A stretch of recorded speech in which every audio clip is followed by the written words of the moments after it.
शिवाय नमस्ते। और एक विश्वास के साथ आप लोगों से कहना चाहूंगा, जितने लोग आस्था पर कथा सुन रहे हो, जितने फेसबुक यूट्यूब पर सुन रहे हो, और जितने लोग मालेगांव की ये पवित्र भूमि पर बैठकर कथा सुन रहे हो, दिल से कहूं आप लोगों से, आप स्वीकार करिएगा, दुख की घड़ी में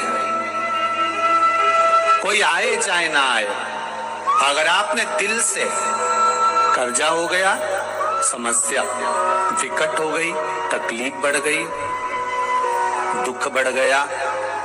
आप शंकर भगवान के मंदिर में जाकर, ये जरूरी नहीं है कि आप सीहोर आए या कहीं जाएं, आप तो आपके घर के पास में जो शिव मंदिर हो, उस मंदिर में एक लोटा जल चढ़ाना चालू कर दो, वो धीरे धीरे दुख काटना प्रारंभ कर दे, काटेगा दुख।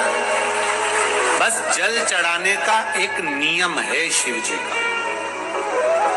शंकर भगवान को जो जल चढ़ाया जाता है दुख काटने के लिए, तकलीफ काटने के लिए, कष्ट मिटाने के लिए, तो एक नियम है शंकर भगवान का जल चढ़ाने का जो नियम है। जैसे ये गौल जलाधारी है, यहाँ से पानी गिरता है, ये शिवलिंग है, ये दो जो भगवान का पानी जहाँ बहकर जाता है ये गोल में से, तो यहाँ जो स्थान है ये सीधे भाग पर गणेश जी विराजमान है, लेफ्ट भाग में कार्तिकेय जी है, बीच में एक मोटी सी लाइन होती है जहाँ अशोक सुंदरी है, ऊपर से जो बूंद बूंद पानी गिर रहा है वो शंकर भगवान की 5 लड़कियां हैं, जया, विषहरा, शामलीबारी, दौतली और देव। जहाँ गोल भाग है, जहाँ शिवलिंग रखा हुआ है, ये माता पार्वती जी का हस्त कमल है, जिसको पीठिका कहते हैं। महाराज, जल चढ़ाने का नियम है, जब हमारे ऊपर दुख होता है, तकलीफ होती है, कष्ट होता है, बड़ी दिक्कत परेशानी होती है, तो हम जल चढ़ाते हैं, तो उस जल को चढ़ाने का नियम है, पहले गणेश जी का स्थान, कार्तिकेय का स्थान, अशोक सुंदरी की जगह, फिर माता पार्वती की पीठिका, उसके बाद जलाधारी को स्मरण कर कर जल धीरे धीरे शंकर भगवान पर छोड़ा जाता है। जब धीरे धीरे शिव जी पर जल चढ़ाएं, उसके बाद में आप अपने मन की कामना जब जल चढ़ाते जाएं और बाबा से कहते जाएं, बाबा रोज कामना कहने की जरूरत नहीं है, एक बार आप कामना करो और उसके बाद जल चढ़ाना प्रारंभ करो, और उसको कहना जरूर, तेरे दरबार से कोई खाली नहीं गया मेरे शंभू, मैं नहीं जानती, मैं तो इतना जानती हूँ कि कंकर शंकर है और तू सुनता जरूर है। ब्रह्मा ब्रह्म लोक में है, भगवान विष्णु वैकुंठ लोक में है, पर मृत्यु लोक में मेरा देवाधिदेव महादेव है, मेरी सुनेगा जरूर। और बाबा से विनय कर कर आप आइए। जल चढ़ाने का नियम, अगर दुख है, तकलीफ है, कष्ट है तो ऐसे चढ़ा दो, और अगर मन कर रहा है डायरेक्ट शिव जी पे चढ़ाना हो तो तुम्हारी मर्जी, उसमें कोई मना नहीं। शिव तत्व किसको कहते हैं? शंकर का गुणगान, शिव का स्मरण, भगवान शंकर का मंत्र जाप किसको कहते हैं, ये वही समझ सकता है जिसके भीतर शिव समाया होगा। और एक विश्वास के साथ आप लोगों से कहना चाहूंगा, जितने लोग आस्था पर कथा सुन रहे हो, जितने फेसबुक यूट्यूब पर सुन रहे हो, और जितने लोग मालेगांव की ये पवित्र भूमि पर बैठकर कथा सुन रहे हो, आप दिल से उसकी कथा सुनना। इस वाणी का, इस व्यासपीठ का एक शब्द हो सकता है, हॉस्पिटल में पड़ा हुआ कोई व्यक्ति, कर्जे में डूबा हुआ कोई व्यक्ति, गलत व्यसन में पड़ा हुआ कोई व्यक्ति को आपके द्वारा निकली हुई वाणी से भी बाहर निकाल सकता है। जैसे उस माँ को कहा किसी ने, सियोर वाला महाराज कहता है एक बार चले तो जा शंकर जी के मंदिर में, उसने पत्र भी लिखा। जब वो सियोर वाला महाराज कहता है, चिल्ला चिल्ला कर कहता है, एक लोटा जल सारी समस्या का हल, तो जा। 7 साल में उस बच्चे की वाणी वापिस आ सकती है जो वाणी नहीं थी। जब वो वाणी मेरा महादेव दे सकता है, वो देखो उस माँ के चेहरे की खुशी, उस माँ के चेहरे की रौनकता, जिसका बेटा 7 साल बाद बोला हो, उसका आनंद देखिए कि कितना होगा, कितना आनंद होगा। एक बात और अच्छे से समझ लीजिए,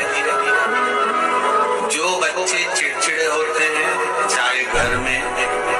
बेटे हों, बहुएं हों, सास हो, ससुर हो, छोटे छोटे बच्चे हों, चिड़चिड़ प्रवृत्ति करते हों या चिड़चिड़ा स्वभाव हो, जरा जरा सी बात में क्रोध आ जाता हो, बोलने का भान नहीं रह पाता हो, शब्दों के बाण चलते हो, तो महाराज प्रदोष के दिन, प्रदोष काल में बेलपत्री के पेड़ के नीचे एक जो पत्ता आपके पास में हो, पान का मिल जाए तो पान का, पीपल का मिल जाए तो पीपल का, बेलपत्र का मिल जाए तो बेलपत्र का, उस पत्ते पर मात्र थोड़ा सा शहद और 7 दाने चावल रखकर घी का दिया लगा दो महाराज, और थोड़ा सा जल हाथ की अंजलि में लेकर भगवान देवाधिदेव महादेव का स्मरण कर कर कि इस बेलपत्री के वृक्ष के नीचे माता लक्ष्मी, पार्वती, सरस्वती विराजमान है। इसी बेलपत्री के पेड़ के नीचे मेरे देवाधिदेव महादेव का 12 ज्योतिर्लिंग का स्वरूप प्रकट है, उनका स्मरण कर कर जल चढ़ा दीजिए और उसका स्मरण कर लो जो चिड़चिड़ प्रवृत्ति करता, क्रोध करता, जिसको बोलने का भान नहीं होता हो, सम्मान नहीं देता हो, अपशब्द कर, उनका स्मरण कर कर छोड़ेंगे। एकदम एक प्रदोष करेंगे, दूसरे प्रदोष तक तो आपको कोई दिक्कत ही नहीं, 2-3 प्रदोष कर देखते बाबा कृपा। 3 जगह पर अगर कोई बीमारी ऐसी हो गई कि वो समाप्त नहीं हो रही, बड़ी बड़ी तकलीफ, मतलब एक बार दवाई अगर चालू हो गई तो दवाई बंद ही नहीं हो रही है, तो उसके लिए आपको 3 जगह पर जल चढ़ाना प्रारंभ कर दो। मात्र 1 हफ्ते से ज्यादा चढ़ाना भी नहीं पड़ेगा। जैसे 1 हफ्ते आप टेबलेट लेते हो, गोली लेते हो, 1 हफ्ते चढ़ाना प्रारंभ कर दो। सबसे पहले बेलपत्री के पेड़ के नीचे क्या करना है, जल का पात्र लेना है, उसमें 2 दाने चावल के डालना, 2 दाने अक्षत के डालिए। पहले बेलपत्री के पेड़ के नीचे जाओ, वहां जल चढ़ाओ,